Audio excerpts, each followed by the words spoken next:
Praise the lord. ઉડાવ દીકરાના હૃદયમાં ભારે અપરાધ ભાવ અને તેના હોઠ એ માફીના શબ્દોથી એ ભરેલા હતા.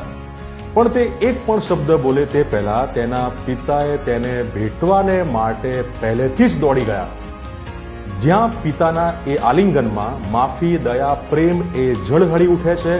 અને આ છે આપણા ઈશ્વર પિતાનું હૃદય. જ્યારે આપણે પસ્તાવો કરીએ છીએ ત્યારે તે આપણને રસ્તામાં જ મળે છે અને તેમની કૃપાથી અને તેમના પ્રેમથી તે આપણને પુનઃસ્થાપિત કરે છે.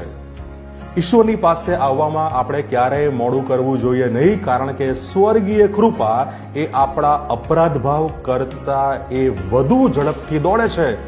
અને ઈશ્વર પિતાનું આલિંગન અને એ આલિંગનની શક્તિ એ આપણા અપરાધો કરતા અનંત ગણી મોટી છે. અને તેમની ક્ષમાની ઉદારતા આપણા અપરાધ પર હંમેશા વિજય એ મેળવે છે. God bless you.